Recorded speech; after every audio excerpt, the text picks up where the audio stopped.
It's not so that I pray more or I fast more or I'm in silence more, I'm celebrating more. Those aren't necessarily what we need to focus on, but those are the way in which we experience God more.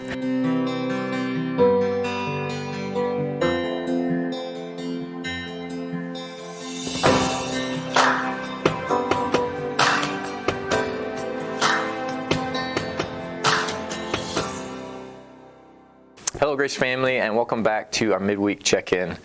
So last Sunday, we were back in our Transform series, and we moved on to a little bit different style where we started talking about spiritual disciplines and the role of spiritual disciplines within transformational living or are continually becoming more like Christ.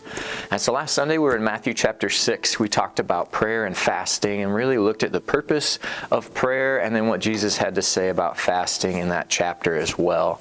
And so we've got next Sunday, we're doing the same thing. I'll talk about that in a minute. But in the middle of this week, I just wanted to meet you and remind you of a couple of things when we're talking about spiritual disciplines. That these disciplines, they aren't something to get so wrapped up in, hearing a message like that and then walking away feeling like, oh, I have to do this or I have to do more. Or now I have to set aside this hour here, these 5 hours here.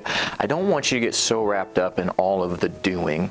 And so I've got a quick quote from Richard Foster and then a psalm to read as kind of the purpose, the reason behind what spiritual disciplines are all about. And hopefully you walked away with that Sunday, but I just want to make sure to emphasize that here too. He says, beginning of his book, "We have only one thing to do, namely, to experience a life of relationship and intimacy with God." And I think that's kind of really important for us when we're talking about spiritual disciplines. It's not so that I pray more or I fast more or I'm in silence more, I'm celebrating more. Those aren't necessarily what we need to focus on, but those are the way in which we experience God more. God is the one to have our focal point on, and then being with Him, experiencing Him, using different ways of engaging with Him, the spiritual disciplines, that's what leads to a joy, to a peace, because God is those things. And so I just wanted to read a quick psalm with you here in the middle of your week that kind of captures that.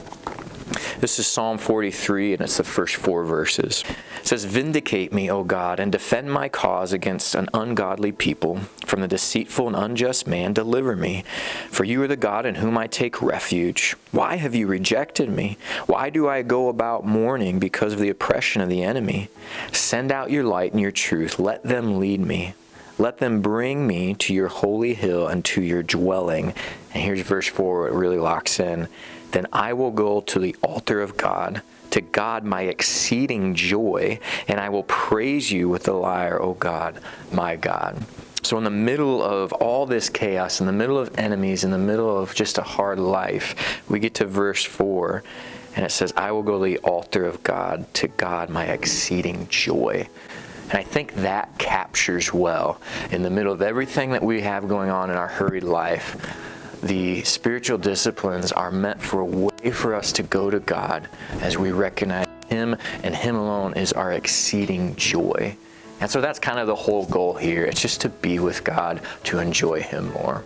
So I just want to encourage you in that, whichever way you found yourself challenged, encouraged, convicted, strengthened in this last Sunday, make sure that we keep God as the focal point and to enjoy Him when we're trying to apply these spiritual disciplines.